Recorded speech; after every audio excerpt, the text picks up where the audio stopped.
So, how exactly does a society go about building an architecture of maturity? It's a fascinating question, right?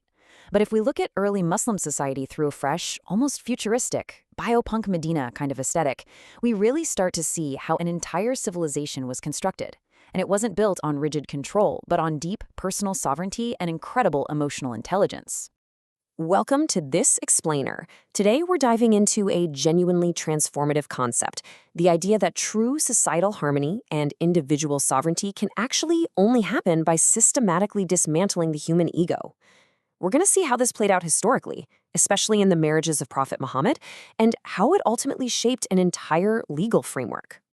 In this framework, you can think of a mature society almost like a massive, protective, radiant dome. The historical figures we'll be discussing today didn't just operate as typical ego-driven humans constantly vying for power. Instead, they functioned more like these radiant pillars of light, setting a standard for human maturity that literally echoed through centuries. Okay, let's dive right into our holographic roadmap for today. First up, transcending the human ego. 2. Khadijah's sovereignty and harmony. 3. Aisha's intellectual legacy. 4. Flexibility in Islamic law. And finally, number 5, the Sunnah of Peers. Starting off with Section 1, transcending the human ego. To actually build this architecture of maturity, you need a solid psychological baseline. And the perfect model for this in the source material is the Prophet himself. The scholar Ibn Taymiyyah described his life as the ultimate embodiment of Barzakhian consciousness. Now, what does that mean? Think of a barzakh as a perfect living bridge. It's that absolute sweet spot, the optimal balance between bodily intelligence and spirit intelligence. You are completely engaged with worldly affairs, judiciary, trade, family life, but you maintain this completely uninterrupted spiritual presence. It's not about totally isolating yourself in a monastery, but it's also not about drowning in materialism. Achieving it requires the total dismantling of the ego. Moving right along to Section 2, Khadijah, sovereignty and harmony. So how did this egoless maturity actually manifest in real, everyday relationships? Well, we see it incredibly vividly with his first wife, Khadijah. I mean, she was an absolute phenomenon. We're talking about the richest woman in Mecca. She inherited a business and had total independence from the social pressures of her time. The sources tell us that their marriage was just this partnership of perfect harmony. No power struggles whatsoever, no ego. Because the ego was dismantled on both sides, right? You had a wealthy, independent woman and a highly spiritual man integrating perfectly, with her acting as his absolute most trusted advisor. Let's head into Section 3, Aisha, the intellectual legacy. This naturally brings us to another towering figure in this historical landscape, Aisha. Her intellectual legacy is the perfect example of the staggering societal impact a mature, ego-free environment can foster for women. I mean, just look at her diverse expertise. She was the most educated girl in Arabia, a historian, a poetry critic, an astronomer, a physician, and a jurist.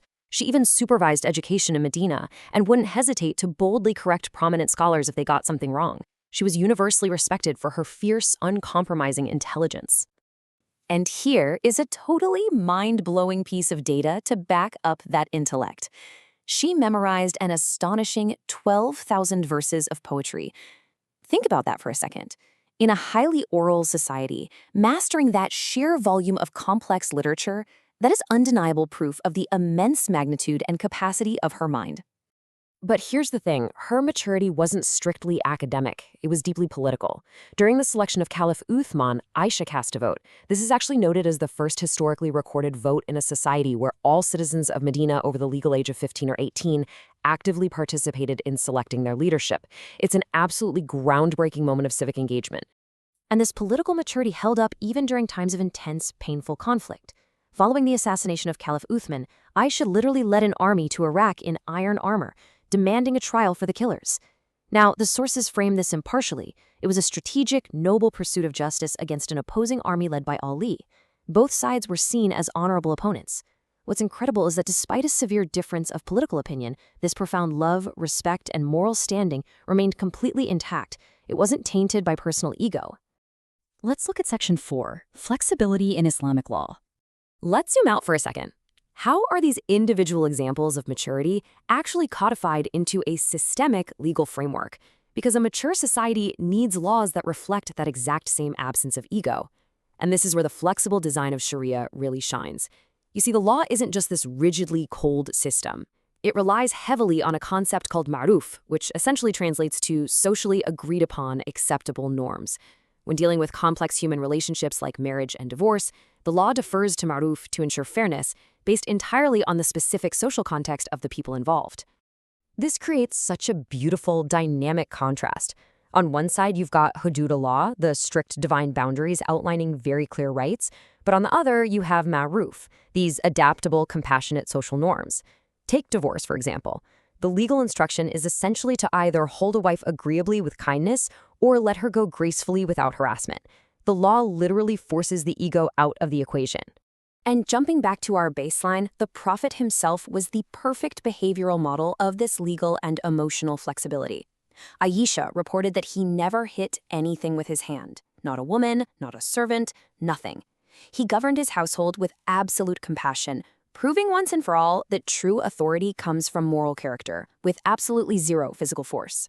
And that brings us to our final part, Section 5, the Sunnah of Peers. So you might be wondering, how was this entire architecture protected and transmitted down to us without egos stepping in and distorting it over the years? Well, early scholars systematically safeguarded the religion through a strict chain of knowledge and epistemological hierarchy. First up, the Quran. Second, the Sunnah, the Prophet's documented traditions. Third, the consensus of his companions. And finally, analogy, but strictly based on those first three. Meaning you couldn't just invent a rule based on a personal whim. It had to pass through this intense, objective filter. This is exactly why the righteous predecessors, the direct students of the Prophet, which absolutely includes the mothers of the believers like Khadija and Aisha, are so critically important. They were the optimal transmitters because they were actually there. They witnessed the revelation. They intimately understood the Prophet's context, his character, and the maruf of that era. They safely carried this egoless knowledge forward for us. So what we've really uncovered today is a thriving blueprint for civilization. By systematically dismantling the human ego and leaning on the staggering intellectual power and moral clarity of figures like Khadija and Aisha, they built an enduring framework. It was a societal architecture entirely designed for individual sovereignty, and it was protected by an unbreakable chain of knowledge. Which leaves us with one final, pretty provocative thought. If they could build an architecture of maturity that transcended the human ego centuries ago, creating a society where intellect, flexibility, and harmony reign supreme, what is stopping us from doing the exact same thing today? Thank you so much for joining me for this explainer. I really hope it leaves you eager to dig deeper and apply some of these timeless principles to our modern world.